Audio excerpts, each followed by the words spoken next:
This is the true forgotten story of Dwight "Skip" Johnson, a name you need to remember. He fought like a legend in Vietnam and died like a forgotten ghost in Detroit.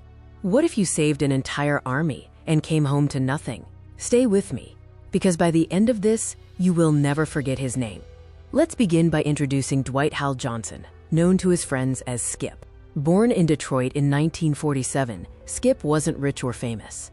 He was just a young black man from the streets, trying to find his place.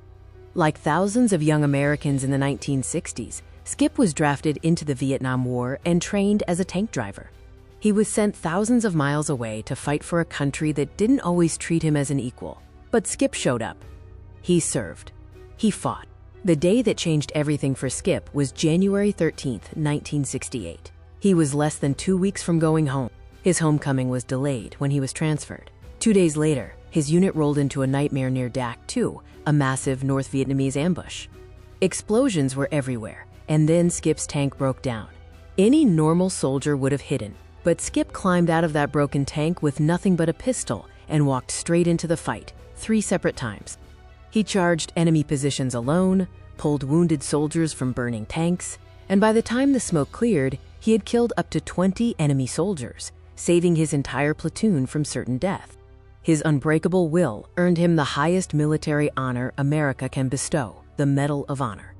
On November 19, 1968, 21-year-old Skip stood in the East Room of the White House as President Lyndon B. Johnson placed the medal around his neck. Cameras flashed, hands clapped. Skip became the only tank driver in the entire Vietnam War to receive the Medal of Honor for combat actions. America called him a hero, and then America moved on. Skip came back to Detroit, and this is where the story breaks your heart.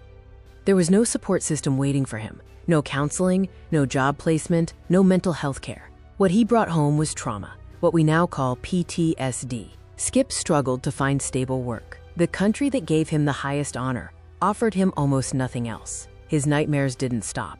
When asked by a reporter about returning to Vietnam, Skip gave a chilling answer. He wasn't sure he could control himself again.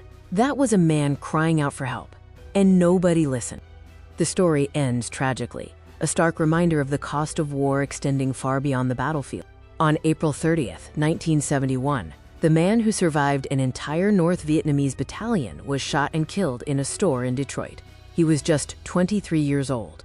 He was buried at Arlington National Cemetery. The same America that forgot him in life gave him a proper grave. His story matters because America is finally asking, what do we owe the people we send to war after the war is over? Remember Dwight Hal "Skip" Johnson. Never forget him.